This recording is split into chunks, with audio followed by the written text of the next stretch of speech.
Hey everyone, And we're live. yeah, we're live. Well, welcome to another BAE live stream. This time we've got Robness. We're gonna kind of Hello, world. Hello. go through the Crypto same. art world. We got 9 people in the chat. If you have any questions, just jump them in as we go. And yeah, we'll I'm start about to off. I'm about to mute this thing. Let's see if it pops up. Here we go. Hey Okay, everyone. cool. Oh yeah, All there we right. go. You got the wall. Got Yeah, it. yeah. Got it.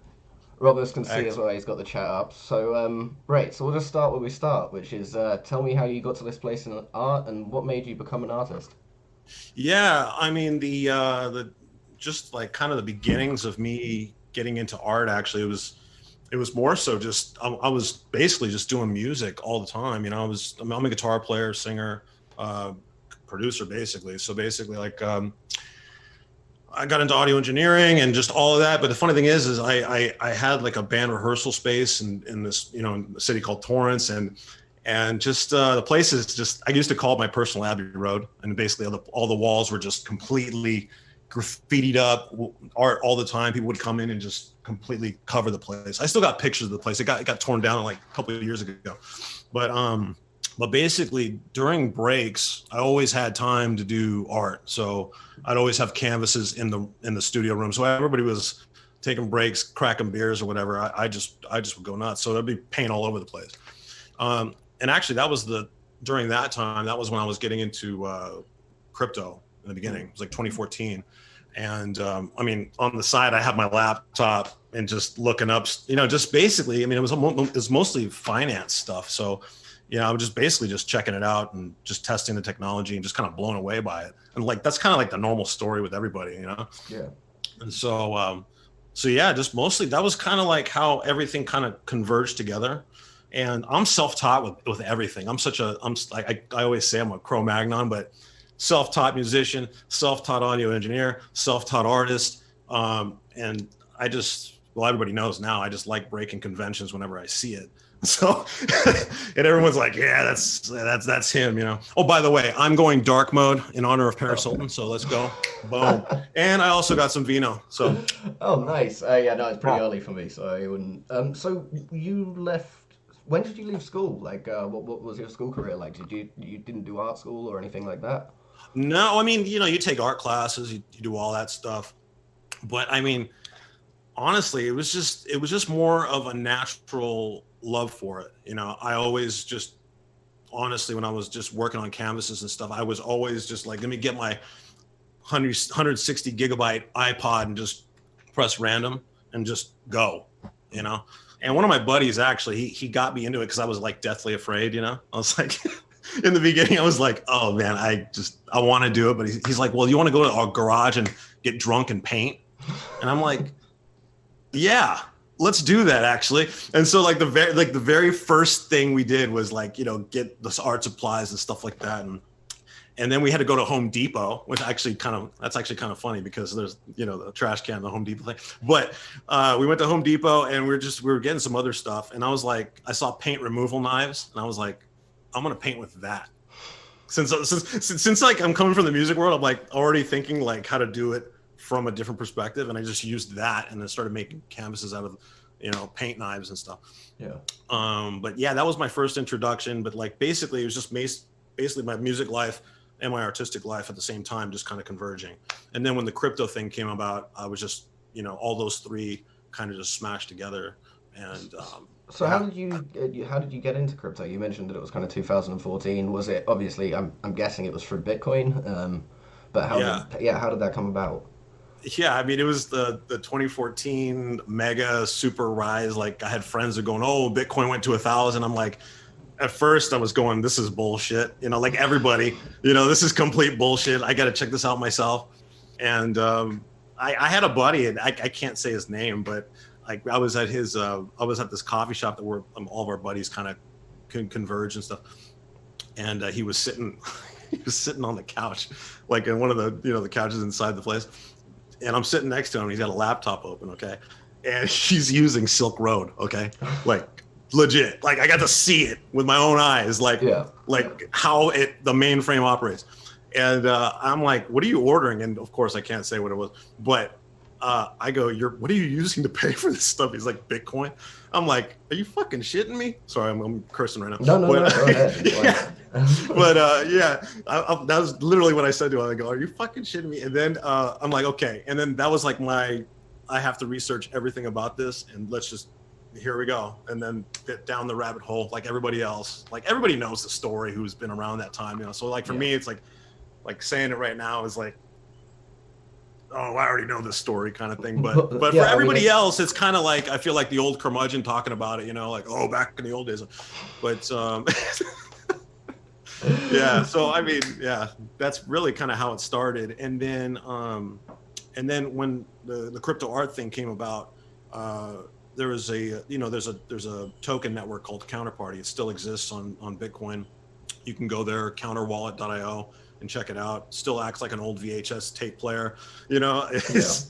But basically, that was my first introduction to what tokenization was.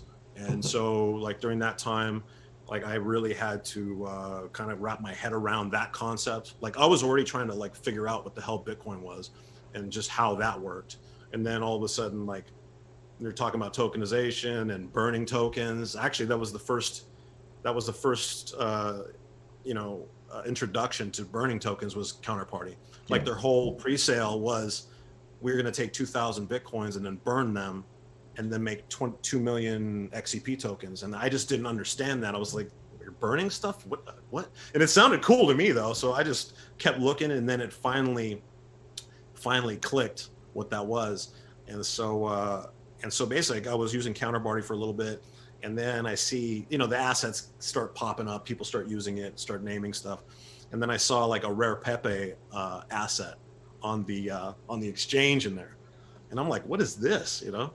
And so I'm looking at it, and then some people bought some of the tokens and stuff. And then I look further, and there's like a Rare Pepe chat, Telegram. There was like only 20 of us or something like that. Yeah. So I went in there, and I'm like, what the heck's going on? And basically, Mike, who was the head of the chat, he basically said, oh, I took the card and merged it with the token. And I kind of knew that already because Spells of Genesis was the first project that was doing the cards with the token, you know, attached to it.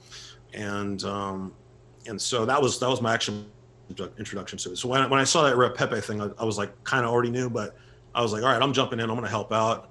And so, you know, it went from 30 people to 100 to 200 to 1,000. And I brought this show and tell. But this is the tome right here. You got Eleonora Breezy. You know, do you know her? Okay, she put this book together. Sorry, yeah. I think she manages Packatow currently. Okay. But she put this book together with another guy. His name's Meme Conscious Online, and his piece is in the back right here. It's like a minimal Pepe right there.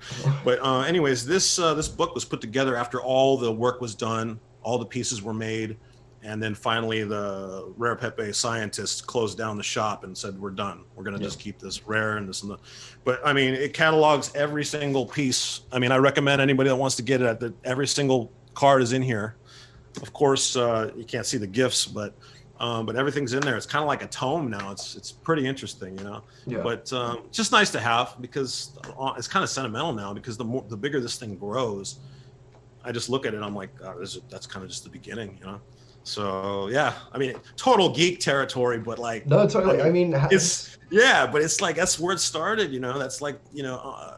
I think a lot of the time people forget the kind of inception of this whole thing started with kind of Pepe was the thing that made it big. And so you were there. What was it like during that time when they started selling for massive amounts? Were you actually making some of the Pepes or? Yeah. I got like a bunch of ridiculous and they're like. It's funny because the aesthetic of it is it's meme based. So you want to make the crappiest card known to man and see if it's funny enough to sell, right? So like I mean, I don't know. I think I made about like 10 or 20. I don't know. I can't even remember what I made, but I was just helping out and just kind of helping the network grow, like of artists around the world. It became worldwide, you know. Yeah, I mean, let me see. I mean, how it was like. I basically just kept seeing artists on board, you know. And at first we were just making crappy cards just for fun and just to do it. But as far as the pricing, it got kind of gnarly after like people started kind of like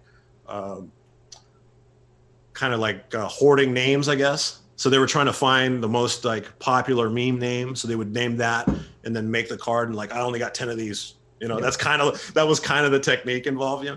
And I did that too. Like I made the Lord Keck card. I still have one left, but the other 9 are flying around getting sold. I sold like one for like 10 grand before I went to Europe. It was hilarious, man. Like nice. There was some, yeah. Like this was before for the holiday. Yeah. Like this was before I even jumped into super rare, non-origin, rare art. Like I sold this thing and I'm like, time to go to Europe, man. I went to like Berlin. I went to England and Paris and Tokyo and all that. But yeah, that was the first like crazy sale. I sold a bunch of other ones for like 1 BTC when it was like $200 or something like that. So like I was kind of getting used to the fact that people were willing to pay ridiculous amounts for this kind of stuff. So like when I showed up in Super Rare and all these other galleries, I was like already kind of like big headed. I'm like, you know, but I was like, let's take this to 150,000. Let's go.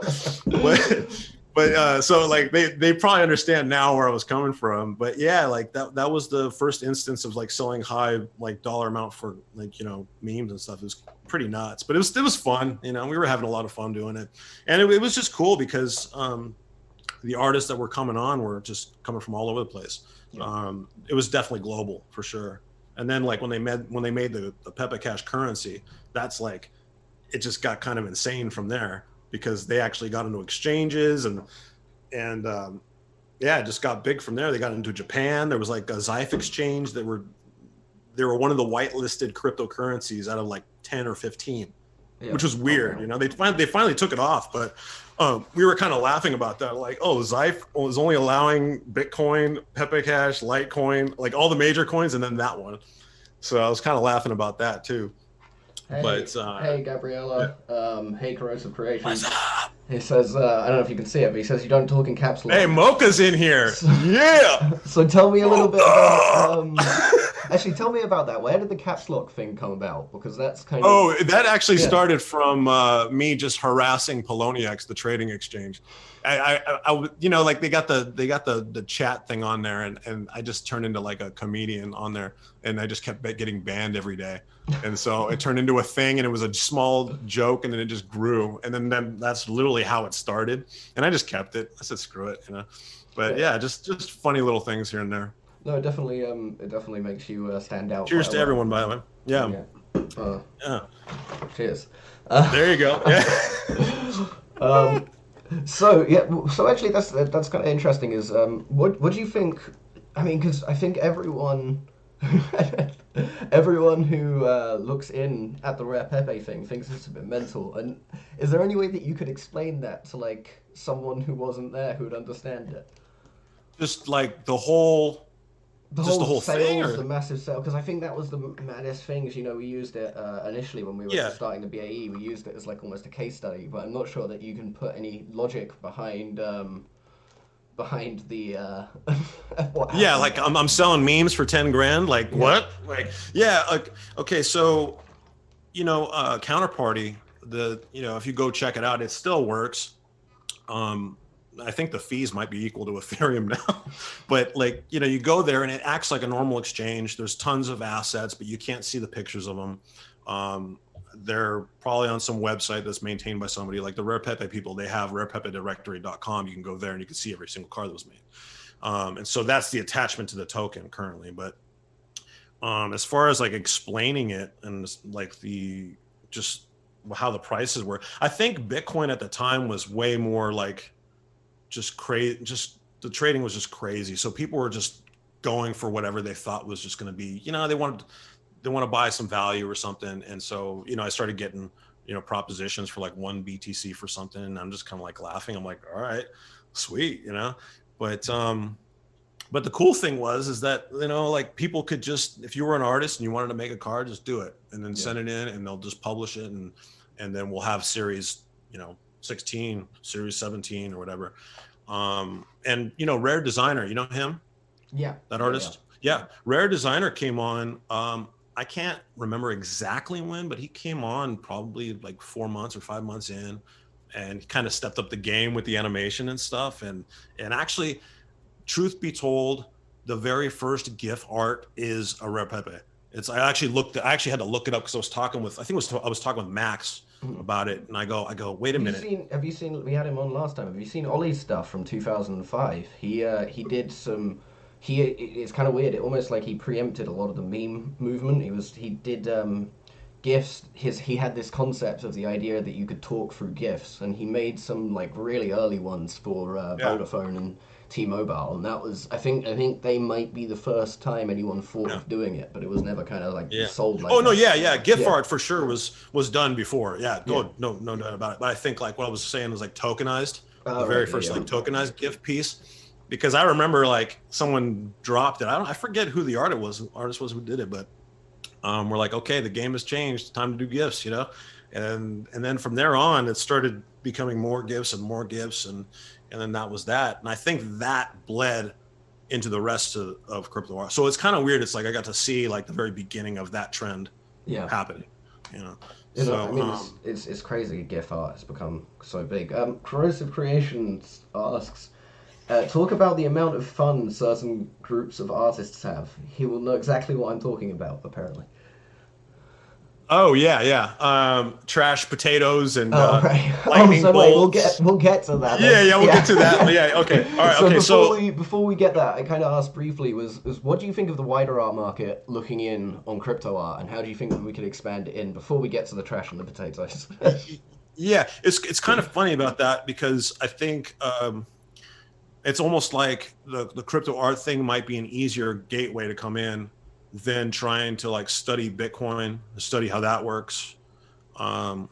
Because I was thinking about it, you know, and I think like, you know, how the internet works. It's like most people don't understand TCP/IP. They don't understand the base layers. And I'm not saying that's a good thing, but I'm just saying that like, you know, a couple of years from now, I think like crypto will just be used so normally that people will just be used to having a wallet on their browser, having a wallet on their phone, and not really necessarily knowing the real, you know, the deep parts of it and the gears that work. But there are some things I do worry about. You know, I worry about artists that jump on.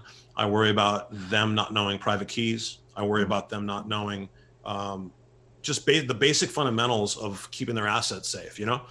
And I think it's really important. I could be just assuming that, but it just seems like there's more artists onboarding quicker. And I think that they're getting the Ethereum MetaMask concept, but I'm not sure if they're getting the whole private key can be compromised and your whole gallery could just be disappear, you know? Yeah. So I keep saying that because I think it's really important, you know?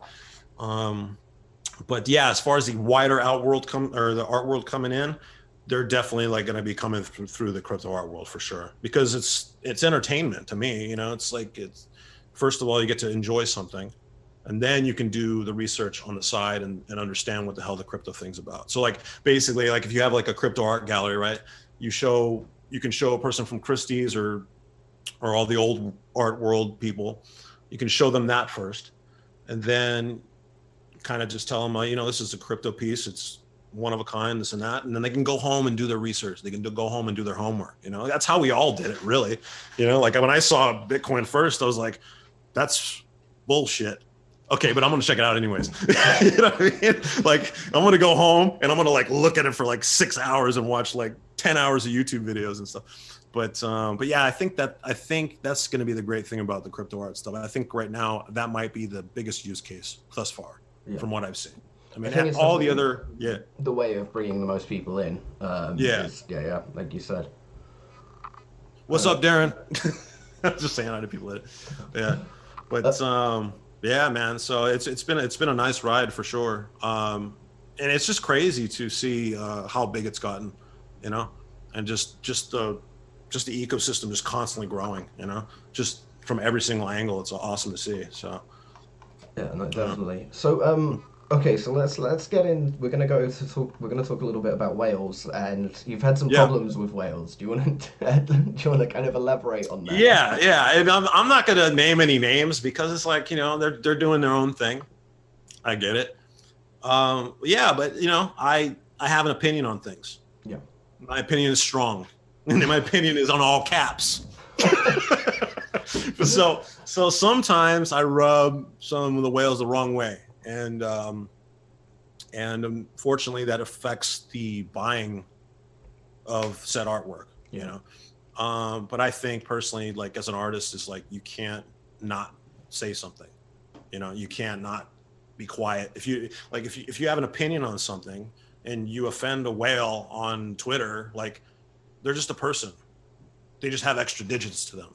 Yeah. That's the way I look at things, you know, from a king to a bum. Like that's the way I've always looked at life. Okay. Like, and so, if I offend them and they stop buying my artwork, it's like, okay, they're going to try to prove a point, but really like it's not like I don't care, but it's like, you know, I'm making art for art, you know? And of course, like, hey, what artist in here doesn't want to make a shit ton of money? Okay. Like for me, like I'll be the first one without shame. I'm like, yeah, I'd love to sell a piece that fucking kicks ass and goes to the moon. But the most important thing is delivery. You know, I wouldn't be doing this if it wasn't real. I wouldn't be doing it if it wasn't, you know, true to my heart. So, I mean, Max and I constantly on Telegram, we constantly talk to each other and like, dude, we fucking suck. Dude, our shit sucks.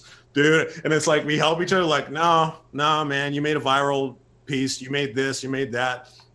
And so, you know, and the artist battle is constantly that, you know. Is there a taxi cabin over there? No, sorry, it's my no, I'm just my phone. I'm taking it off the desk. That should be better now. Yeah. So yeah, that's interesting. So how did talk to me a little bit about how the potato art and also the trash art in general, how that came about. Oh, so the trash art thing was, you know, based on Super Rare. So like anybody who doesn't really know the history, like Cliff's Notes version, you know, Max was involved with this whole storyline, but he started making pieces he was sampling other people's work, and then he was kind of getting harangued for it, you know, the copyright stuff, and then he got let go. And the trash art really is that 64-gallon toter. That's the genesis of it, really. But I mean, what it represents to me, honestly, like it's very simple. I took a trash can, put it in photo mosh, like just total DIY punk rock style, and just put it on Super Rare. I'm like, you know what? This is my feeling right now. I'm feeling like this is bullshit. And this is like me being completely like true. Yeah. Like, that's it. I'm just fucking trashing this motherfucker. That's it. And that was just my feeling at the time, you know? And so, you know, of course I get, you know, the critics from both sides. But at the time, that's what I was feeling. I was feeling it was wrong to get Max thrown off. Yeah. And this is what it is. But I mean, it evolved into something. That kind of passion turned into an entire movement. I think that I think what you pointed out is one of the problems in crypto art. It's also one of the great things is the direct contact between collectors and artists. It allows collectors to kind of behave in a way where they wouldn't behave in a gallery. Yeah, and there's also liaisons too in our galleries. Am I correct? Yeah. There's always a middleman between the collector and the artist, and possibly there's reason for that, but. Well, I think sometimes it's because artists can be quite can be quite abrasive. Yeah, they're nuts. We're freaking batshit crazy. It's like the collector probably doesn't want to hang out with that person after they met with them. It's like, well, the thing is, okay, here if any of the whales are watching, okay, and the ones that got problems with me. And to be honest, all we have to do is have a beer over this, and it's squashed. Like I don't hold. It's hard through Twitter. Everyone kind of half of it's like for entertainment. Really, I find it hilarious, but still, I mean, I think a lot of these collectors they're getting a taste of the artist insanity. Really, you know, like we're doing an insane act. We're making art. Art is insanity to me. You know, it's an insane process. You cannot quantify it. We just have to do it as human beings. And and sometimes, you know, maybe the collector wouldn't want to hang out with that guy, but the work is good. Yeah. So like I have this theory. It's like, and it's just like, you know, from the music perspective, I always make the joke like, you know, I love Prince. Okay, I love Prince's music, but I'm not sure if I would hang out with him or Eminem or any of them. But I'll buy their music. Because they're talented right at that point, that you know, when they release their work, they're showing love at that point in time. Like whenever someone makes artwork, they change their whole being and they become love incarnate, and they make that piece, and that's what it is. And so it's like weird. It's like you're gonna base like that artwork on the entire like life of that person that's totally fucked up, or that's gonna be, you know, who knows what they're gonna do in the future, you know, like you know, but the work will stand. And if it's a really good piece, it'll stand for hundreds of years, right? But the thing is like they're living in real time. So it's like you're dealing with the artist right now. Yeah. Like who knows what in crypto art, what the big piece is going to be? Who knows? Everybody wants to know. But yeah, they're getting kind of like real time, like, oh, we gotta, you know, these people are kind of a little off kilter or whatever, you know, this. And for me, I kind of just laugh about it because I'm like, yeah, like that, there it is, you know.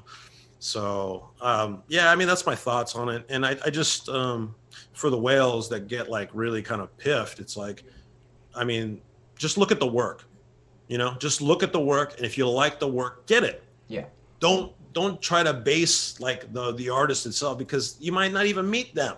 I mean, they're halfway across the world. You may never even see them, but and you might not know what happens later. So that's the way I kind of look at it. And then same with, I mean, I collect as well. I don't care what happened to the artist, you know, or what they did, or, you know, like Robert Downey Jr. went to jail, and then he came out and he became Iron Man. Like, life works is what I'm saying, you know, and you know, people change or doing it. So so that's really like the way I look at this whole like collector artist situation. And yeah, I think that's pretty much I think that's my thoughts on that. Where do you think crypto art is going? So where do you think kind of the next steps are going? And maybe it's good to kind of trace back, because you mentioned Rare Art Labs, because they were, I mean, correct me if I'm wrong, but I'm pretty sure they were kind of the first crypto art platform. They weren't working on ERC 721. They did it with like some weird ERC 20 sort of setup. Did you find, were they the first platform you were on after Rare Pepe's? Yeah, they were the first one. They were using like the Ethereum. All right. Yeah. I think, the Ethereum blockchain. I always forget what it's weird. The Rare Art site is kind of, it's set up kind of weird. Yeah. You can pay with credit cards and stuff and like that. But yeah, that was the first one I got onto. I put a couple pieces on there. I think I got about 5 pieces, still unclaimed. Yeah. But yeah, I did that, and it was the first try. You know, I mean, I'm not sure. I mean, do you know what's going on with Rare Art, the team? Or I don't know that their site's still up, but I don't know if it was, you know, it was very much it seemed like a very kind of rush. You know, I think it was even pre-CryptoKitties ERC 721, so they're kind of stuck in their own ecosystem. And I think they're still going. I mean, the problem with them is there's no way of seeing, you know, what their sale data is. I mean, I'm guilty of that too at BAE, but it makes it difficult to know exactly what's going on. Yeah, yeah. And I mean, their setup was cool. I mean, that you know, it's funny, if you still go there, there's tons of great artists on there that just left stuff. I think there's some guy did a Kanye piece. I'm probably giving out some collector tips right now. But there's a guy who did like you know that one Kanye video where he's got the box. Yeah. Like someone did an art piece on that. I thought it was pretty neat. And there's still some good art on there actually to be picked up. But yeah, after that, Known Origin sprouted out and Super Rare sprouted out, and everybody was kind of figuring what was going on. And yeah, I joined Known Origin first, then Super Rare, and yeah, and then from that point on, I mean, I started buying artwork just because I thought some of these artists were just amazing. You know, I was buying Miss Al, Gary Cartledge, I bought Coldy, just plenty of other ones, of course Max, and just kind of started sprouting from there. And I kind of just call them like the origin family, you know. It's like the origin family of like the crypto art when it like really kind of coalesced. Yeah. And then we met in, I mean, we kind of, when the BAE was still in kind of super beta mode, we met in early 2019, is that right? Mm-hmm. And then I think, actually, I've got a couple of the original works that you put on here. These are some of your high-priced ones coming up beside us. Oh, now. yeah, I know. Yeah, that was me coming in right after the, the $50,000 mark. So if anyone wants to pick some of those up, you've got some very early Robnesses for, Yeah. Yeah, definitely. And then we started doing the crypto voxels thing and all that. And but yeah, what do you think about the metaverse? That's actually that's a good kind of tangent. Is do you think that it's going to be crypto voxels is going to be the main kind of place, or do you see it moving along, or kind of what do you think of that space? yeah, I keep saying crypto voxels, and because it's easy to jump in. I mean, it's like every plot is a website. Really, it's just a metaverse site. Um, and I mean, it references Minecraft, so it's got like a kind of a lineage of successful projects and stuff. But it's weird because like I'm battling between Decentraland and Crypto Voxels right now. Like it seems like each one gets a spurt, and who knows? It might just be both of them in tandem that just work well together. I don't know, but yeah, but if we want a definitive answer as far as like which one will lead, um, I was saying crypto voxels, but I'm not sure, man. I think maybe Decentraland it might be, and primarily the reason why is because they got the mana token Yeah. going on, and that's like, it's a financial thing, but like there's a gamification aspect involved, and so like if people want to earn mana, they can go into Decentraland and try to do that. So there's there's that thing going on, and it seems like now people are starting to kind of get that. But as far as like, I don't know. I think I'm leaning more to Decentraland actually. Oh, really? Just very slightly though. I think it's quite Yeah. cool the fact that in there theoretically you could grind your way to like a house. I mean, I think every time you log in you can earn like 10 mana. I don't know how much a Yeah. plot of land is. I think it'd probably take you a couple of years, but you could in theory Yeah. get yourself there from nowhere. Whereas in crypto voxels, as soon as the prices start going up too high, it's going to become pretty hard for anyone Yeah. creative to come in. And it's just about flipping the land. Yeah. And I know Ben is doing, he's making smaller plots in the outer section and all that. And that's cool. I just think that like, there's always got to be a gamification aspect with like worlds like that. Yeah. And it's just the way things are. I mean, you play a game, you always want to collect stuff, you always want to accrue stuff and this and that. It's just the nature of the beast, really. So I think, with the mana token, I think Decentraland kind of has that. Yeah. So I'm not sure if Ben's thinking about that. Like I know he's trying to do, like he has the color token and all that, but that wasn't really like currency in the game, so to speak. So but I think maybe perhaps Decentraland might make a jump because of that. So yeah. So it's going way back to that question that Corrosive Creations had about certain groups of artists that have fun. Now, do you think that there's like a separation between people who might be taking this a little bit too seriously and people who are just having fun with it? Yeah, there's definitely people taking it too seriously, for sure, like without a doubt. And it's because of the money. When the money comes into play, it gets serious. Like, yeah. I mean, I'm not going to be, I'm not going to bullshit around. Like it's really what it is. But like for me, it's like just kind of like laughing at the chaos. Like that's just because we were so, as a community, if anyone remembers before the people started making money, everyone was friends. Everyone, it was all kumbaya constantly, and then suddenly money started coming in, and everyone was just instantly at each other's throats. Yeah. Okay. Yeah, I mean, and it's funny because it's, it sucks. It's lame. It really shouldn't have to be like that. But it's like, the thing about the whales is like they're coming from financial territory. I've heard some whales on some, some talks, and the only thing they talk about is like finance. Like they don't talk about the art. Yeah. Like I heard one, it was just completely just zeros and ones. So that just told me right away that it's not that. They just want to buy art to flip it. And that's okay. I have no problems with that, but don't lie about it. Yeah. Don't lie like you really want to help the community when you really just like want to flip.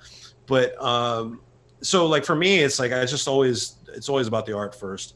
And just I don't know, it's like, well, I think that they're trying to boil it. I've seen a lot of people trying to boil it down to charts and saying, "Oh, this artwork's going to be worth this X because of this artwork," and that's just not how art works. Like one artwork can be worth a million times more than another one because of all sorts of Right. trackable aspects. Yeah, I mean, you know more than anybody about that. No, I don't know more than anybody, but no, but it's Yeah, well, definitely true but that. this, yeah, yeah, but like the old art world's like you could sell consistently $3,000 pieces or something, and then someone just comes and sells a piece for just like ridiculous amount. Well, like that But like Japanese what? guy bought the Basquiat for 20 million and then 40 million.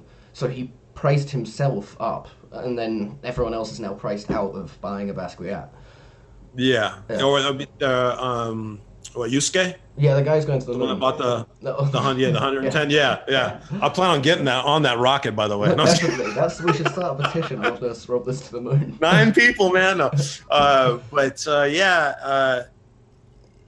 think honestly, he kind of, let's talk about that for a second, because I love what Yusuke did with the Basquiat piece. Because, I mean, he kind of, if you really think about it, he kind of changed the paradigm of how everybody was looking at Basquiat at the time. If someone was crazy enough to buy that much, all of a sudden the microscope on Basquiat's work kind of grew. Yeah.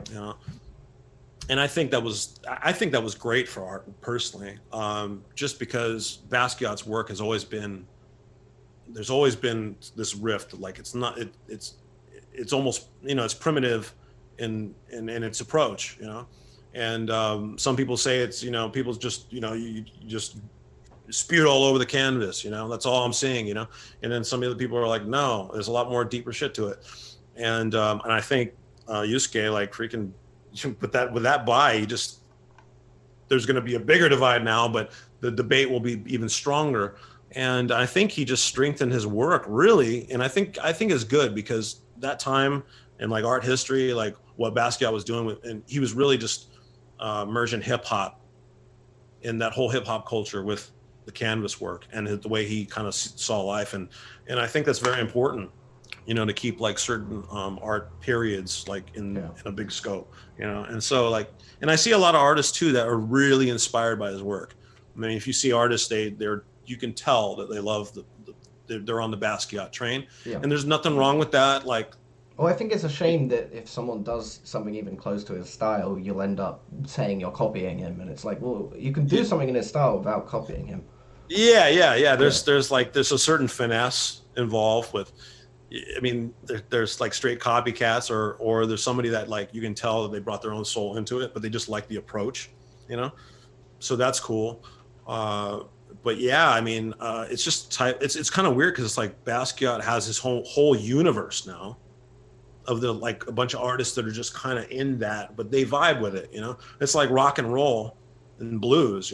There's tons of different styles of rock and roll and blues. There's death metal to classic rock to straight blues and they're all variations of a very simple modality, And so the way I look at Basquiat is like he kind of set his own modality of some sort. There's an approach, but then everybody else can take that approach and kind of just merge off. So I think it's rad. What actually, this is a good question. Is what kind of classical artists inspire you in the creation of your crypto art? Is there anyone you're trying? I know you're just kind of doing your thing, but is there anyone you look up to and try and emulate? Honestly, like, I'll be simple about it. Like Da Vinci for me, just because like he came from multiple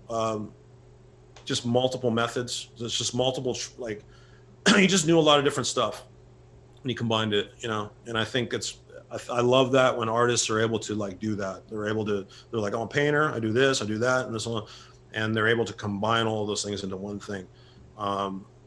But I mean, that's totally cliche. Like Da Vinci is like master god, genius, whatever. Yeah. But him, Dali, because I think Dali is just he's like he does amazing artwork, but like if you look at him as a person too, he's just amazing. And as a person, like I was able to see some clips like where he's like, like on a couple talk shows, like there's a video you can see on the Dick Cavett show he was on, and he like brings a wombat on, and he's got like this like, walking stick, and he's got his mustache, and he just like right when he enters the room,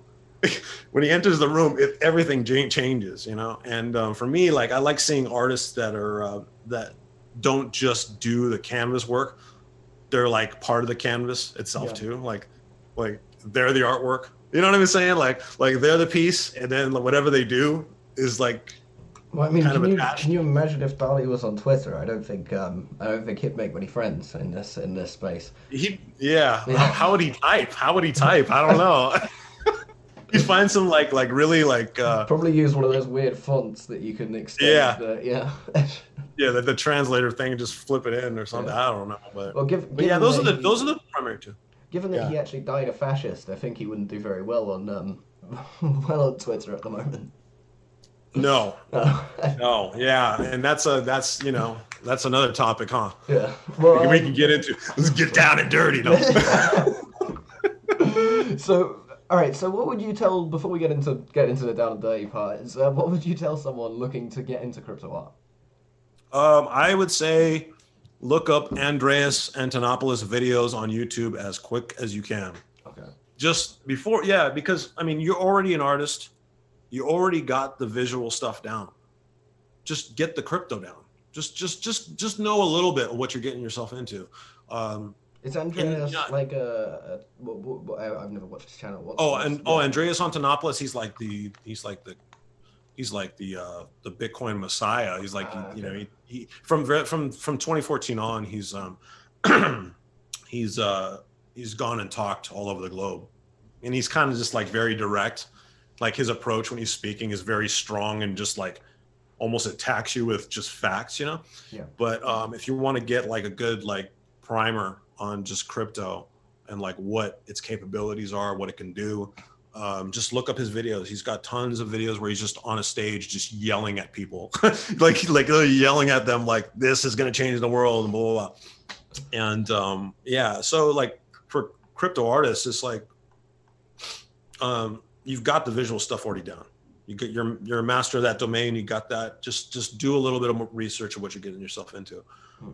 Because I mean, it's only a matter of time till I hear an artist going, I made all this work, I collected all of this, and now it's all gone. Oh, because they lost their key. I mean, I got into Bitcoin in 2013, I lost my keys. I think everyone at some point, if you haven't lost your keys, you will at some point. It's everywhere. It happens to pretty much everyone once. Yeah.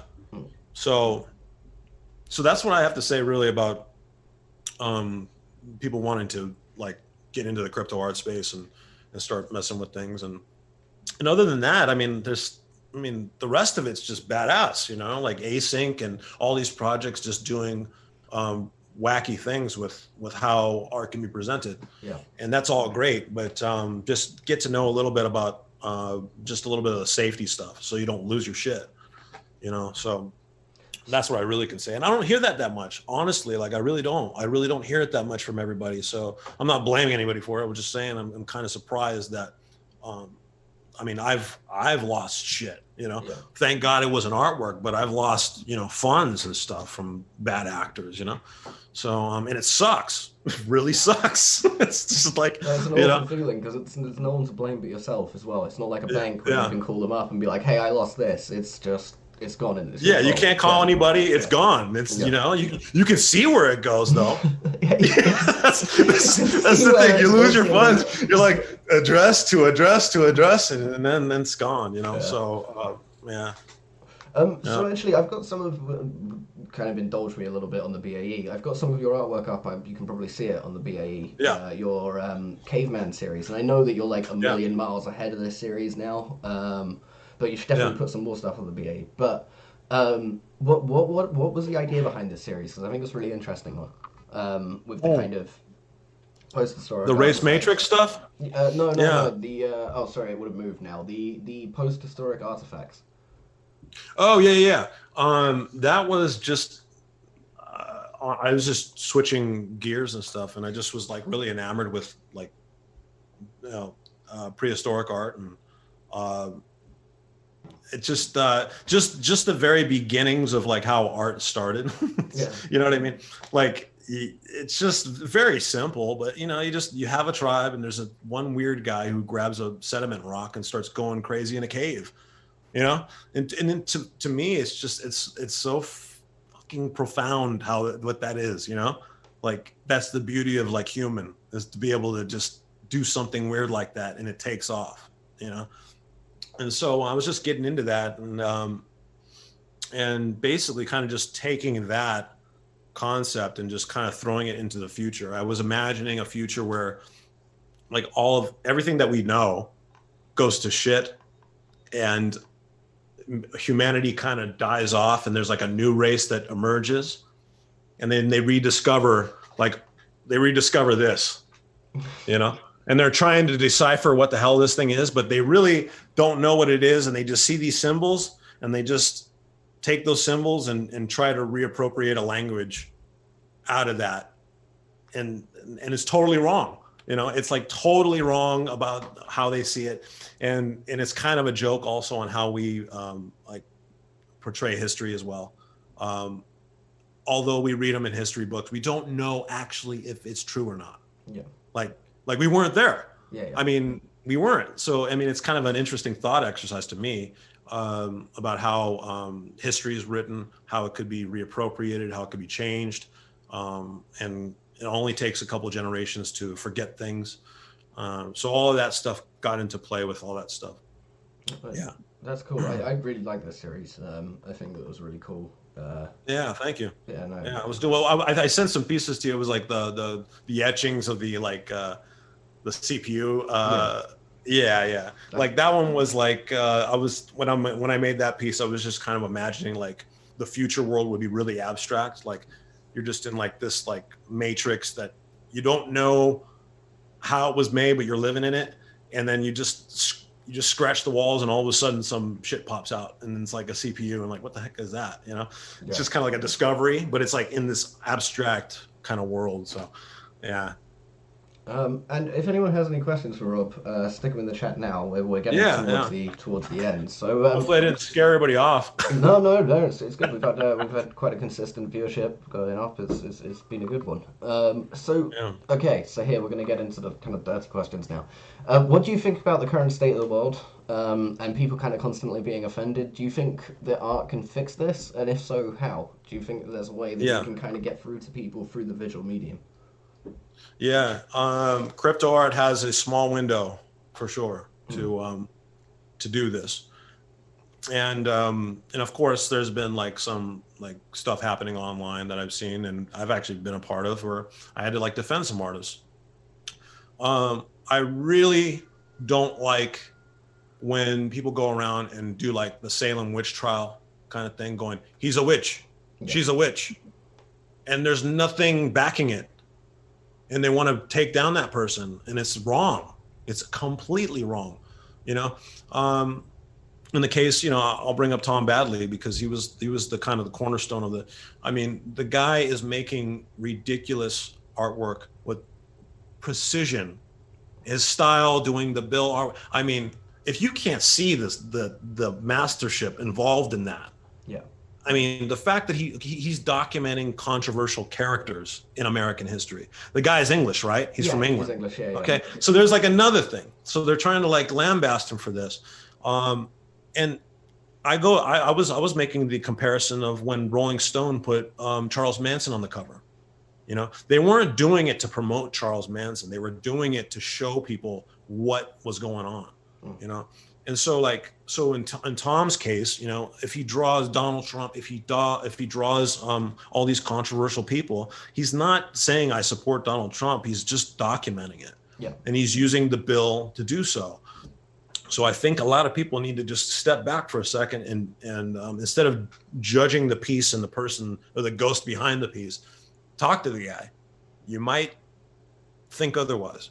So I was you know, I felt like I had to step in there and kind of just defend him a little bit. But generally, do you think that there's a way that art can be used to kind of make people think more about this space and think more, maybe take a step back? Do you think there's a way that can be done, or do you think we're too far into this kind of idea of anything that instantly I see on the surface I don't like, I have to jump on? Well, granted, I mean, like in the United States, it's polarized as hell. Like that's without a doubt, like from both sides. Like I'll play the centerpiece right now and just say both sides are batshit crazy. Both sides think that they're both sides think the other side is the undoing of the United States of America as a whole. Yeah. So, I mean, that is just a bad position to be in. I mean, I keep saying it's just a natural order of things. Things kind of just converge, and we're just gonna have to deal with it. But it's bled out. So unfortunately, it's bled out into art. It's bled out into film. And I know some people in the film industry who work, but they don't say their political affiliation, because if they do, they'll be blacklisted. So like I've seen like all this stuff just from a center point of view, just like this divide, and it's bad, you know? What's up, Danny? What's up? But yeah, I mean, I just think that art is, its sole purpose is to rattle things up, to shake things up a little bit. And if you remove that from the equation, you know, it's what is it really worth? You're making artwork that is lock in step with ideologies. No, sorry, break it, you know? So that's the way I kind of look at it. And yeah, man. So that's my thoughts on that. And to the people who, and to those who are shouting all these things at the artists and stuff, like, no ill will to you, but I'm just saying, talk to the guy, see what he's about. Yeah. You might be surprised, you know, instead of just carpet bombing him and just going, oh, he's this, he's that. I'm like, really? I'm not sure. I mean, I've talked to the guy, he's super awesome. Yeah. So yeah, that's my thoughts on that for sure. So anyone have any questions for Rob? We're going to wrap it up soon. But yeah, is there anything else that you kind of want to add in general about the crypto art space? Also, please subscribe to the channel, helps a lot getting it out there. We're trying to reach 1,000. Long shot, we'll get there eventually. I wrote something down because I know I'm so terrible with like memory, man. It's like horrible. Let me see. No, I just say like, honestly, I'll leave it at this. Like with crypto art, it's like you're literally at the beginning of a new type of renaissance. So just take it to the max. There's nothing stopping you guys from doing it, you know, everybody, you know.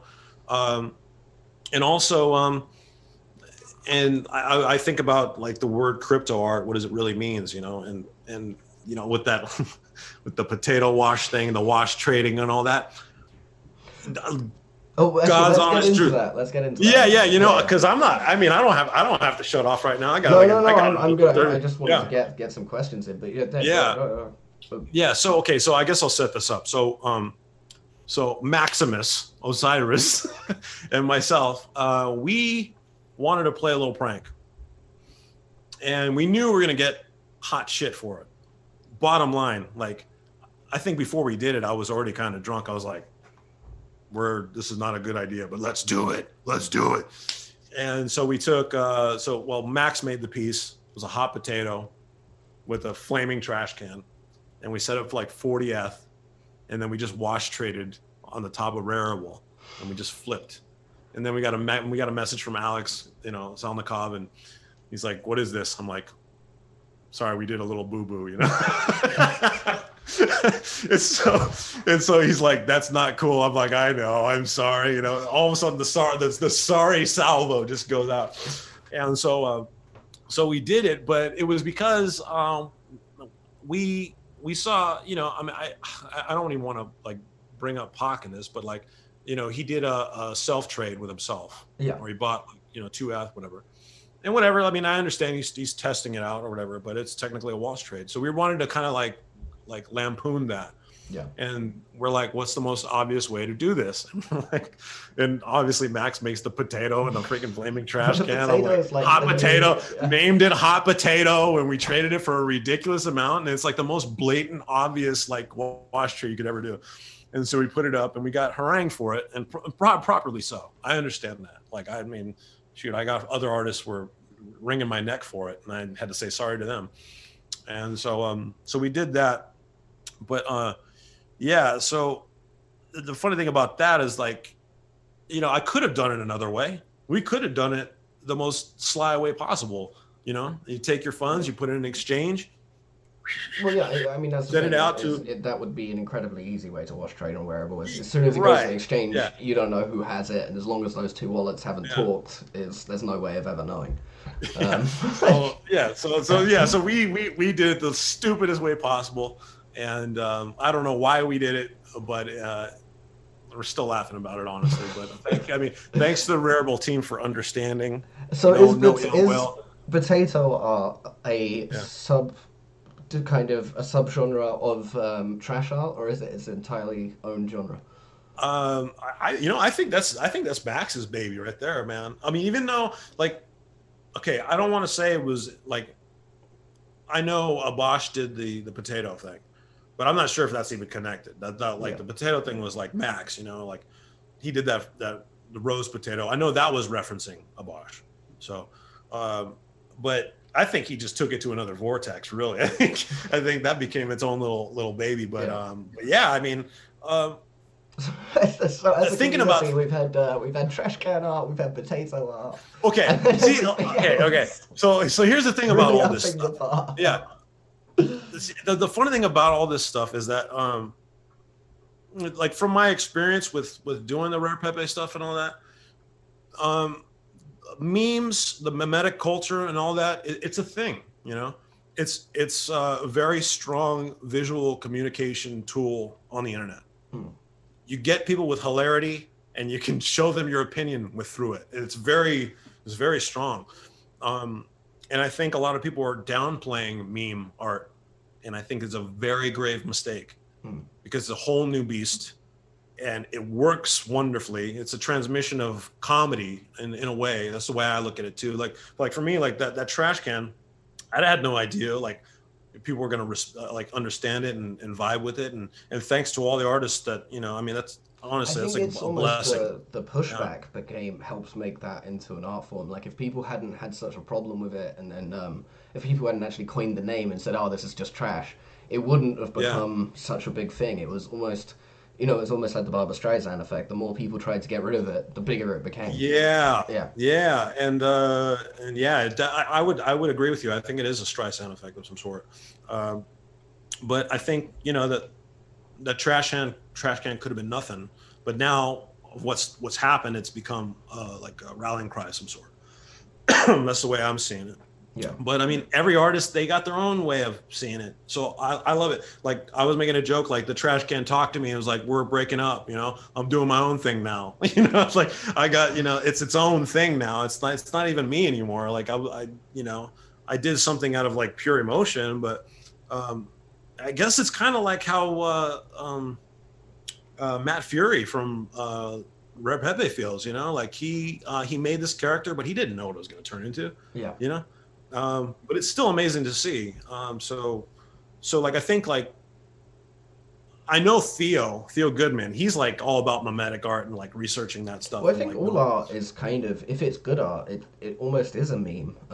In the most raw sense that you're kind of, you're expressing a feeling, you're expressing a image and a point in history which is displayed through flat imagery. Like I mean, memes. It's only a matter of time until memes become so high quality that they become indistinguishable from art.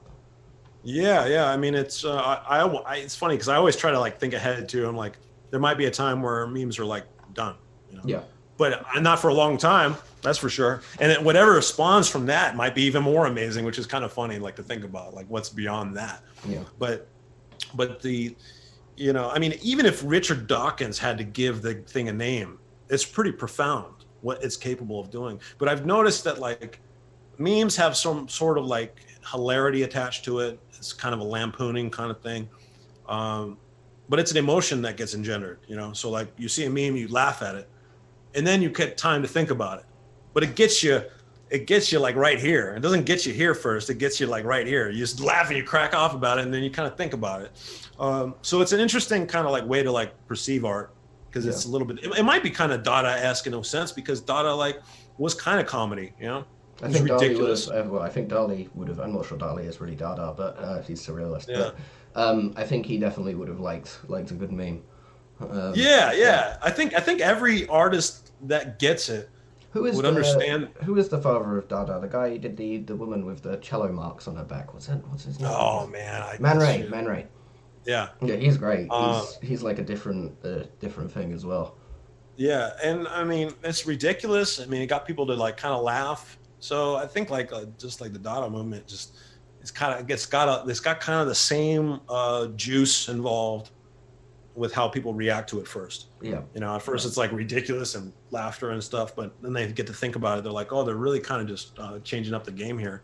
Really, I mean, it takes a while for people to understand that, I think that's same with memes too. I think like the meme culture it's only about what 20 years old. Yeah, 15. I mean it's as old. I guess it probably, as everyone doesn't like to say, but probably started with 4chan. In fact, it definitely started with 4chan. That's where all of the stuff and the genesis on the internet usually comes from. Yeah, meme factory for sure. Yeah, and then Twitter's made it kind of a mainstream thing. I mean, everyone knows what a meme is before. 5 years ago, no one knew what they were. Yeah. So Danny Pham asks, Rob, what is your long-term goal for yourself and this space? Is there anything really specific, or are you just doing it as you go? Honestly, I'm kind of doing it as I go. And to be honest, like, it's the same way I was doing it with the Rare Pepe stuff. Like, I didn't know it was going to turn into all this. It's nuts. It's absolutely crazy. Like, much props to like Super Rare and crushing the $1 million sales and all that. It's fucking amazing, man. And it's only been 4 years. Yeah, it's pretty crazy. It's 4 years? It's been... Well, I mean, like... yeah, it's okay. It's been a little bit more, I'll give you that. But like the major years, let's say it's 4 years of really like just a coalescing of just individuals all putting it together. But to see how global it's gotten, and just I'm talking to everybody everywhere around the world, it's amazing. Yeah. And so yeah, like to try and predict even the next 6 months, I can't even. Crypto time works so fast. It's like 6 months is like 2 years now. You know what I mean? It moves so quick. It's just what's going on? It's kind of crazy that like God, a year ago the highest sale was $1,000. Now it's 55,555 or something. But yeah, it's kind of mental how it's progressed and got so big. So and I mean, I always hate to like not give a full answer about things. Like if I want to actually answer that, like, I mean, VR is going to be big. The crypto voxels worlds, that's things, all that stuff's going to grow. But like I was talking with Max, and don't get me wrong, I like what crypto voxels, I like what Decentraland's doing, but like if you look at Bitcoin, how it works, right? It's supposed to be like a cash system. You're supposed to be able to use it in real life. So like for me, like I'm with Max on like I'm embracing the VR stuff, embracing what that's going to be.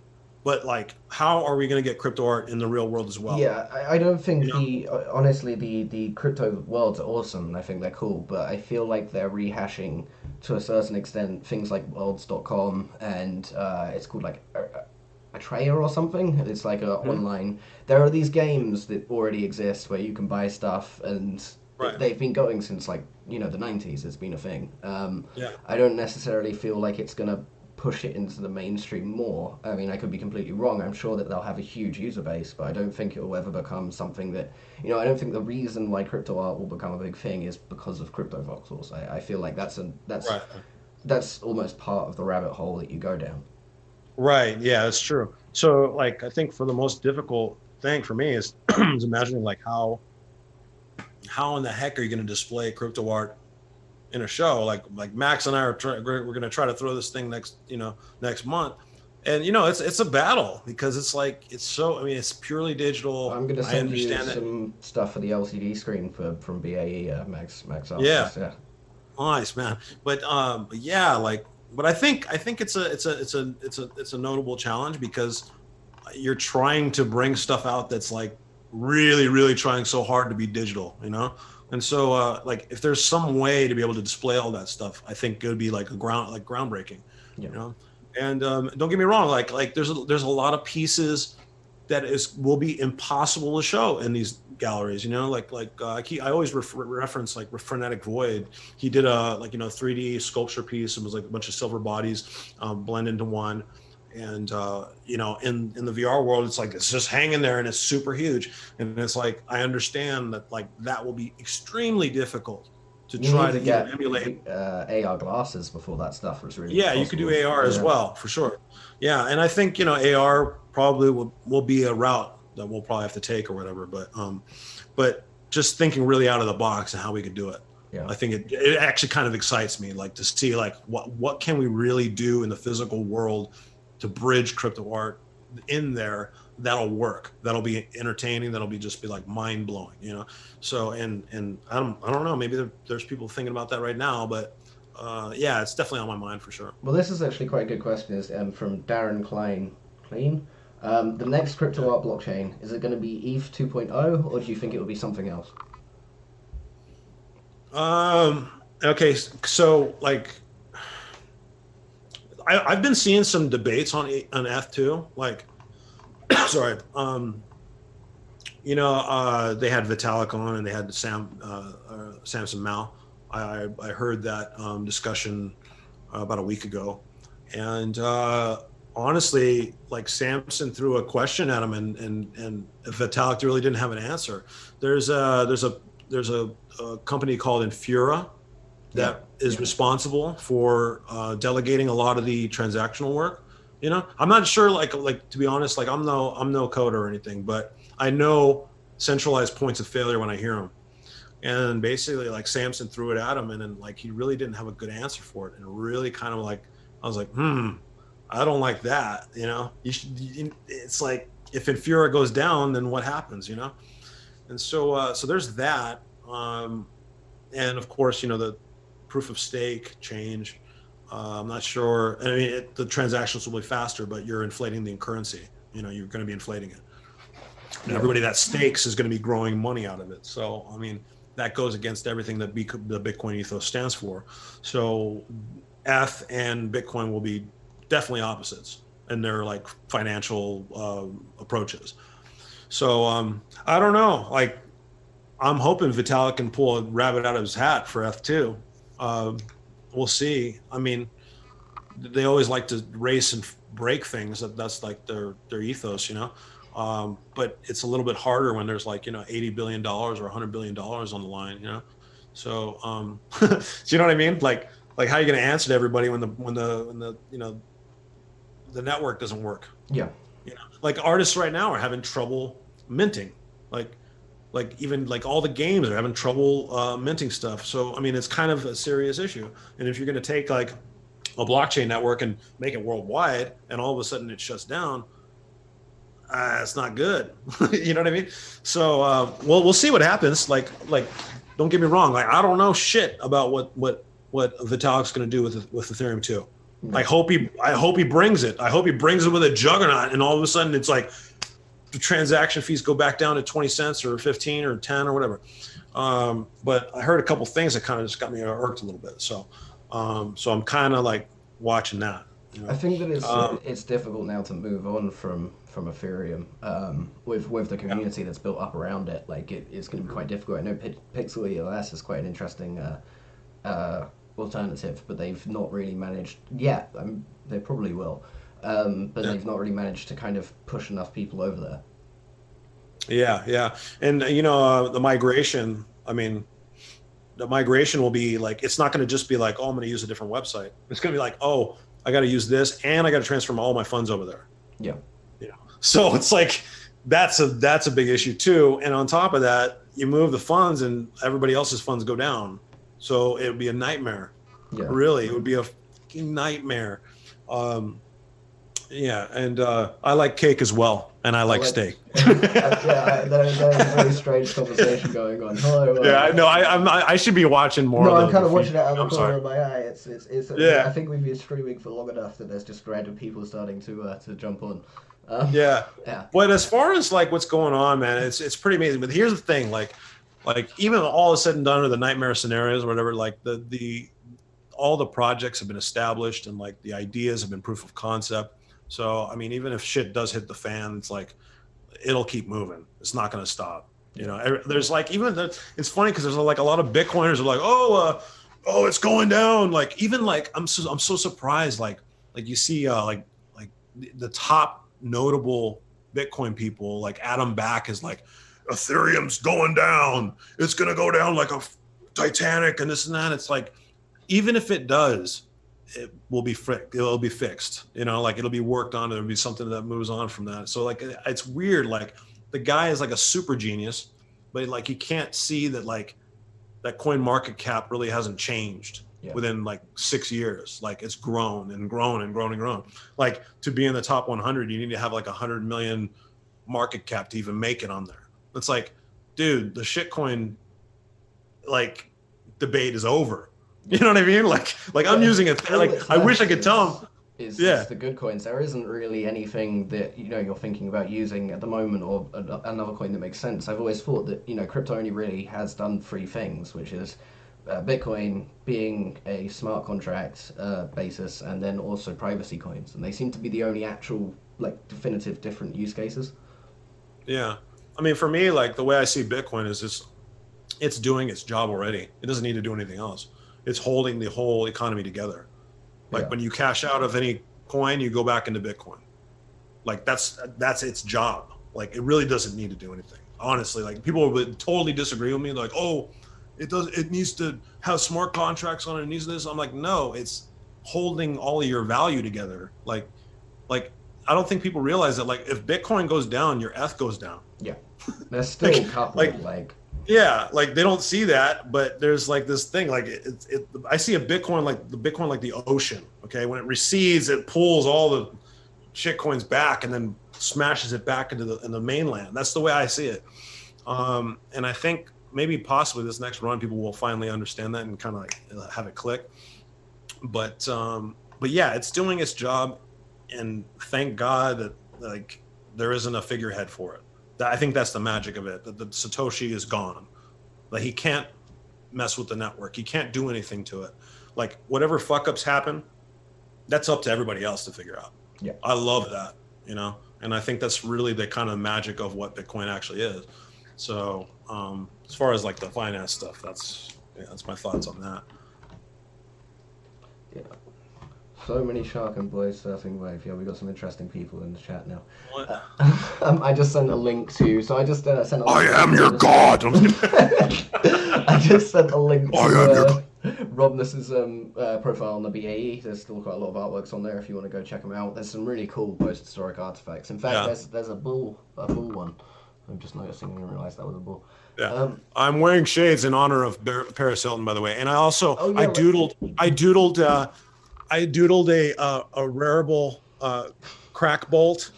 Everybody knows this. Everybody knows that. All of a sudden, their adrenaline just started kicking. So I'm gonna be I'm gonna tokenize this and I'm gonna burn it and I'm gonna sell it for $50,000. Okay, guys. Someone's gonna screenshot that and beat you to it. Yeah. So let's see what else we got. What else we got? I don't know. I'm trying to think. Let's kind of. I don't know if we. Oh yeah. So what I was going to ask, actually, I did have a question there popped into my head, but I've kind of got it. We've been going for quite a while. Yeah. We've got. So, what was that question that I had? It was talking about. Shit. I will. You know what? I will say a couple things about the past, though. Yeah. A couple things I think people might be interested in. When I was first messing with this stuff. Yeah. So like after like Spells of Genesis started, that was the first proof of concept with the token and art mixed together. I started talking with some other people, some other developers. Like I met Koji Higashi. He's in Tokyo, I believe. Yeah. And I think I'm not sure what project he's working on, but at the time he was making. He was the first one to like try to make a proper wallet that would display the artwork with the token, and it was like, thank you, Lord. Like this guy is like delivering it, So he made Indie Square Wallet, and then he made a project called Book of Orbs. You can still download it. I think that on the Google Play Store, but Google Play. yeah, if you download Book of Orbs, you'll see all the assets. You'll see the Rare Pepe assets. You'll see all, some Japanese projects that were involved. Like there's one game that's pretty popular in Japan that they were trying to make like crypto art cards and stuff. And so he was doing that. So that was the proof of concept of like, you know, a token wallet showing your assets and stuff like that. But the crazier one was there's a developer called Mandelduck, and he was doing he made a game called what was it, Sarutobi, and it's like this monkey. It's like 8-bit. What he did was he was able to input, you know, tokenized assets into the game. And I was talking with him, and I was kind of joking, like there's a card in Spells of Genesis called the Satoshi card. Yeah. You know, and it's a very famous picture actually. Now it's spread around, but it shows Satoshi as like this cloaked like blue character, and he's doing this, and he's got like a Bitcoin box. He's like floating in midair. And I was like, hey, could you like make that as like a secret item, like in the game, you know? And meanwhile, that token was being used in the Spells of Genesis game. That was like a normal item. So he goes, yeah, let's give it a shot. And lo and behold, I'm playing his game, just testing it out, and there's a Satoshi card. So that was like there was the very first proof of concept of items being interchanged between two different games. Yeah. Like that was like the eureka, like mega moment for me. I'm like, holy shit, this is going to be. I remember my question again. It was about Paris Hilton. So Paris Hilton and Ashton Kutcher have both made artworks now. I feel like Ashton Kutcher's one sold for a lot less. But what do you think? What do you think about that? Like, yeah. What do I think about that? Okay. Book. At least, like, you know, Paris Hilton's cat was something kind of flashy and interesting. She got what it was about. The whole space. Yeah. But yeah, what do you think about celebrities kind of coming in and being a part of it? Because we've always had like William Shatner knocking around, but who doesn't? Look, like my previous life as an artist, like a crummy, like jealous artist or whatever, I'd say this bullshit. I'd say that's like, I mean, this ruins everything about art and this and that. But I'm just like, at this point, I'm just like grown out of that, and I'm just like, they're just doing their thing. It's cool. Like more people will like start to understand what the hell NFT art is, and they'll come into the space. And there's nothing stopping it. There's like literally you can't stop Paris Hilton. You can't stop Ashton Kutcher. What did Paris Hilton's cat actually sell for? It was like $17,000, something like that. Yeah, I mean, so it's like, it's a slap in the face to like all the artists, right? But it's not like she hasn't like earned it over the years. I mean, she's done a lot of work to get. Yeah, I mean, like, I guess, like, look, man, like, if you don't know the art game now, like, if you don't understand, like, that's part of the bullshit. She was never sold for that much outside. That's the funny thing. Like, this is only in crypto that could have happened. Yeah. Well, I guess we have to try. Let her paint a canvas and see what it goes for. but yeah, like I gave up the whole like, this person doesn't have any art training, screw them. They sold it for $17,000. Like, I don't know. It's kind of just, it's kind of like worthless to me, right? For me, I just kind of laughed at it. I was like, all right, like if anything, more people are going to be like, how the hell did you do that? And what is crypto art and this and that? So more people will come in. Hopefully more like super talented artists will show up as well. Yeah. But yeah, I mean, it's dude, this train's rolling, man. This train's like rolling so hard right now. It's crazy. I love it. So, the power of charity, said Wild Crypto. Oh, I agree as well. I didn't know that. Yeah, it was for charity as well. Okay, yeah. You're right. It's that's the main reason. It's not. Yeah. I still have this belief though that even if it wasn't for charity, she'd probably still sell it. But I don't think for that much. Yeah, I just think that like crypto art buyers right now are so like jumpy on things that like big names. Like I've noticed. And no judgments on them, but like I noticed like I think Nifty Gateway is trying to bring in some big names into the scene. I mean, we've had David Bailey on the arts, and no one bid on it. It's interesting depending on what people feel and what the people have a very funny thing about the platforms, and if it's not on a certain platform, they won't buy it. It's odd. Even though I marketed that directly to all the whales, and they were like, oh no, we don't. I'm not interested. And then when they found out a little bit more, they bothered to do some actual research. They realized that they had missed out on something pretty major, and Lev, who is definitely one of the best collectors in the space, picked it up. Yeah. Yeah. And for me too, it's like I don't deny. I'm not gonna like just like pretend that like if some artist doesn't get like some type of exposure on a magazine of some sort. Yeah. Like let's just say, for example, like an artist you didn't even freaking know, right? And they're just like new, or maybe they're behind the scenes, but like all of a sudden they got like an article on some really prominent magazine. Like, what do you think that's going to do with the price of their pieces? You know what I mean? Like, let's be honest here. Like, the prices will go up. That's just all there is to it. Yeah. And the thing is, I'm not gonna sit here and lie about it. That's just the nature of the art market, really. I mean, it's just if you get out there, you're perceived as a valuable asset, and then your prices will go up. That's just the way it is. And like, if people don't like that, it's like, it's just the way it is, you know? Yeah. And I mean, the thing is too, is like a lot of talented artists that get the shaft, and it's like, you know, it sucks too. But I just, you know, it's like hard to control. It's hard to control. It's like, people like popularity, you know, they consider that the valuable thing, a valuable commodity. It's like, I don't know. So don't want to be like, you know, doomsayer here, but that's just kind of what I see. Nicholas V. Virel adds, I know this question would trigger Rob, as he really doesn't think galleries are needed at all, but have you thought to build your own, like, art service platform, like like a culture management thing? So I don't know if he means like exactly sorry, I'm saying the other things there. No, I got it. Yeah, for sure. No, Jay, no triggers at all. Trust me. Like, I love these questions.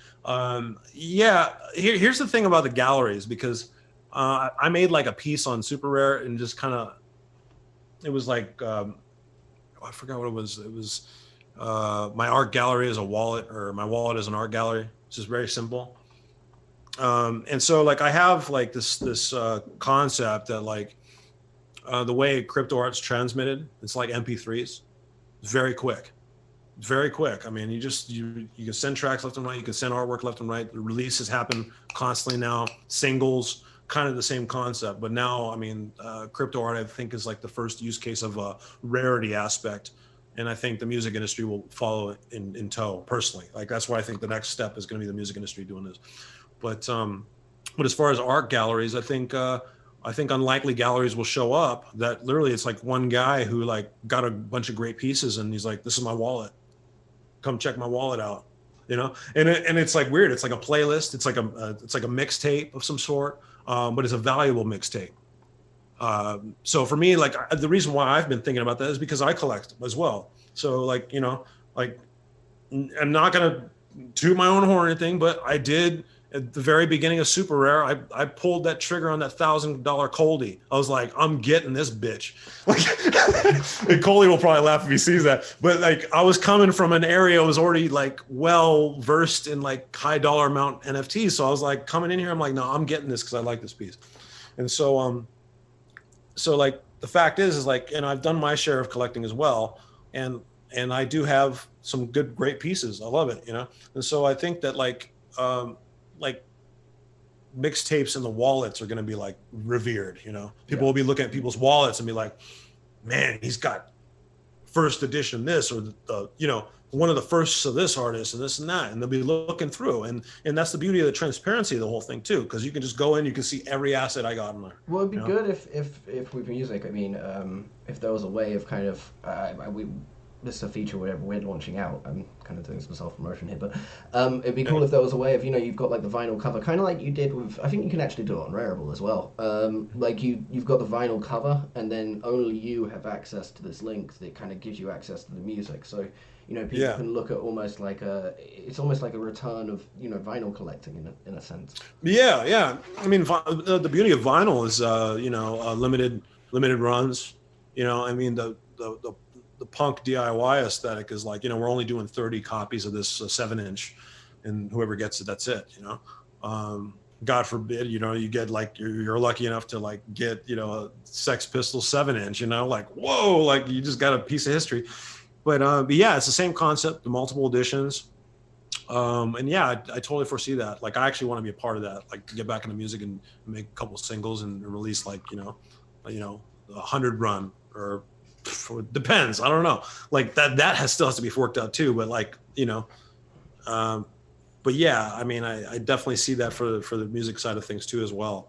And it's kind of weird too, because there's like a lot of like stuff going on with like the music industry and blockchain.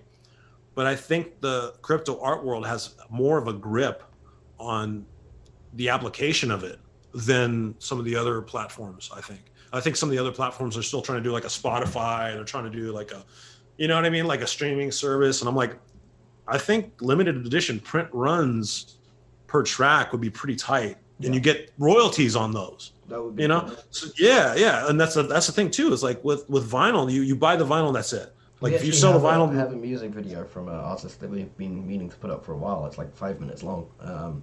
We just kind of haven't got around to it because he doesn't want to sell it cheap. Yeah, that's the thing too. Like for me personally, like I understand like how long it takes to make a track. Yeah. I mean, if you're doing a solo, I mean, that's like my life has been constantly like solo. Like even if I was in bands, like I'd be the guy engineering everything and putting everything together. It's a lot of work. And so like if you told a musician like, oh, we're only going to do like a 30 print run, he's like, well, is it going to be $1,000 each? Because that's the only way I'm going to sell it. And so I'm not sure. Like maybe it would have to be like 50% royalty on the NFT or something. That way they can make that money in the long run, I guess. I don't know. But it's yet to be tried, or yet to be like proof of how it works, like, yeah. So we'll see. I don't know. Well, we'll see what kind of music are you making, Rob? Like my style, like I play guitar. Like I grew up playing every single type, like goes from punk to funk to metal, everything. But I got into like electronic music like in the late 90s, and just kind of like a hybrid. I'm like Jimi Hendrix meets Trent Reznor meets Daft Punk. Basically, that's like my soul, like right there. If you really could just kind of like blend them all together. But yeah, like right now, I mean, I put a track up on like SoundCloud. I took all my old stuff off just because it's just like my style's completely changed.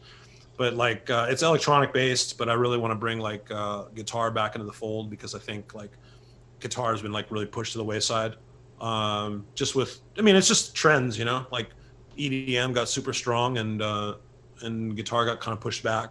But I think like with like the synthwave genre, it's really bringing guitarists back, which is I think is really awesome. Even though it's like nostalgia, like synthwave is totally like 80s like Knight Rider kind of shit, but it's like reappropriated. But I think like that's the first step, and I think like electronic music and live performance, I think it's gonna kind of like coalesce again. But we'll see. I don't know. But yeah, that's the stuff I'm kind of working on as well. So you came from you actually had some of the synthwave was a lot of the background, the vaporwave sort of stuff. Brought you. Yeah. How does that connect, do you think, to crypto art? I think like artistically, like vaporwave. Vaporwave is like one of my favorite genres of music of all time now, because what it represents. So the reason why I'm like such a vaporwave head, like, and people know like I've made vaporwave art and stuff, because like when I got into it, like the music was secondary. It was like the first time I ever like listened to music where it was like not the focal piece. Like the focal piece was like the artwork attached to the music, So like one of the most famous like albums is called Floral Shop. Anybody in vaporwave is like, oh, I'm already over Floral Shop. Floral Shop's old, but it's like the Nirvana Nevermind of vaporwave. So like if you go to that album, like you look at the artwork, that artwork that was on that album cover like set the standard for the aesthetics of what vaporwave is. So like, if you see like Roman columns mixed with like Macintosh computers and kanji lettering just all smashed together, that's literally the genesis of like that art style. So so like when I got into that scene a little bit, I was more mesmerized by the visual imagery that was being produced. So like you're listening to like this music and it's like, I mean, honestly, if you took the visuals away, it's just like slowed down 80s music. Like they're just taking 80s and just slowing it down to where it sounds like this. And and that's all it is. But with the visuals, and that's how art is the visuals will give you a different perception of what that music is. So it's like, the way I can really say it is like a really good music video could help a track out, you know, like the track itself could be like so, but because the visuals are so strong that's attached to it, makes you like rethink entirely like the context, and actually makes you feel something strong about it. So like vaporwave for me does that. And so like I just got totally sucked in, because like at the point, like before I got into it, like I was so like fed up with music, like I was so like tired of it, like I was just like, man, I've like heard every single genre on the planet, and it just kind of was like, you know, too much kind of deal. You know how that is, like, you know, too many styles, you know, too many genres. Kind of, it starts to infect everything, and it becomes impossible to, you know, get outside those.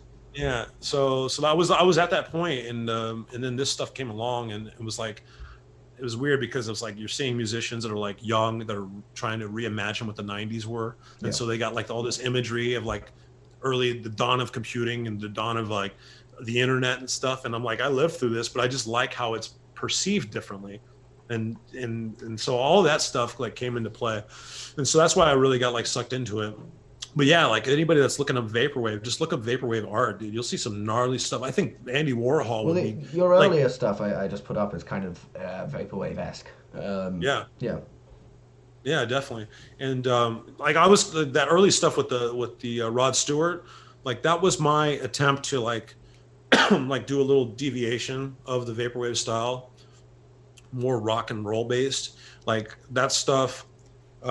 Since I live in LA and stuff, like I have this like deep nostalgia for like 80s rock and like the vibe that was going on back then, and like there's just like some type of bravado like energy that was in that music that just can't be replicated anymore. And so like I used like Rod Stewart because he had the best hair. I kept using Rod Stewart because I think he had the best hair in rock, dude, honestly. But anyway, so like he was the catalyst, but I would use like imagery, like I'd use some vaporwave imagery, but I used like pictures of LA, downtown LA, and just like cityscapes and stuff. So that was kind of like, like I'm just saying the name. Ripple My Nipples says Rod Stewart is hot for an oldie. Yeah. Oh yeah. He's still killing it apparently. Like I heard. You know, it's funny. I haven't really listened to too much of X, and I really should. It's one of those bands I just could not. Like I listened to Fear and all those punk rock bands. Sorry, I got a question on there. But yeah, like going back to Rod Stewart. Yeah, I mean, he still just does tours and melts hearts, man. He's still got it, dude. Like he's just one of those guys, just kills it. And it's funny too, because another reason why it's kind of weird. Like Rod Stewart was like a focal point. It's the weirdest thing, dude. Like I forgot, maybe it was like stuck in my head or something, but Rod Stewart used to live in Hermosa Beach for a time. Okay. He used yeah. Like Redondo, it's like the Southern California beach area. And so like, and that's like my hometown. So it's kind of weird. It's like Rod Stewart like appeared in my artwork, but like he lived in my area. It's just weird, you know, like he lived in like Palos Verdes, Redondo, Hermosa Beach area. I think Billy Idol too. A lot of musicians have come around those parts because they want to get away from the main LA, and Hermosa, Manhattan Beach, Redondo, they're like just right there, but people don't know. It's funny, like it's tucked away, but it's like still like a focal point of LA. But yeah, so it's kind of interesting, but yeah. All right, cool. Well, I think that we've been talking for like an hour and a half. I think that we got good. We did a good stream. Is there anything else that you want to kind of add? Anything that you want to kind of finish on? Oh, and plug your social medias and stuff as well. Yeah, I mean, Max is throwing the cryptoart show too, and you know we're like flying by the seat of our pants on this thing, but I'm gonna try my best to document as much as possible, and yeah, so we're gonna try to put that thing together, and it's gonna be on the 9th, and yeah, I mean we don't mind people buying the flyers on Rareable, by the way, it helps. Are you selling flyers on? Yeah, we have now. Yeah, we got 4 flyers, and it's got a list of every flyer's got a list of different artists on there that we want to put up and display stuff. Yeah, well, I still need to get Max a combination of LCD BAE stuff. But yeah. Yeah, and so like I don't know, it's gonna be our attempt to do like another physical like show, and honestly, it's kind of cool though, because we have so many artists now. It's it's just a smorgasbord of different styles. Like, I think when we have the work up there, like I'm gonna have a blast just talking about everybody's work, honestly, because now I know like everybody's like not background, but I know what they're about pretty much. So. And FOMA actually helps, like FOMA Mag, you know. Oh yeah, like definitely check out FOMAmag.com, yeah, blogsandnotexchange.com, and .co.uk. yeah. Rarible. I mean, you can find your stuff on Known Origin as well. Is there any, Yeah. I have a lot of like vintage pieces on Known is there Origin anything and left Super on? Rare. How does Super Rare work once you're banned? Oh yeah, Still? yeah. I mean, I could still sign on. I could still Oh, you just handle can't my make any account. artwork. Yeah, I'm just not Okay. whitelisted on there. I can't make any Yeah. art on there. So, Okay. but yeah, I can still like Yeah, accept check out bits all and those stuff. places. Mentioning those places is actually pretty good. It's going to allow me to SEO them, so BAE will come up when people look for them. Yeah. Yeah, man. Well, it's been a blast. Everybody that's been tuning in, thank you. Yeah, no, thank you so much, everyone. It's Yeah. been great. Cool. All right, guys. Okay. And ending the stream. Ending the stream.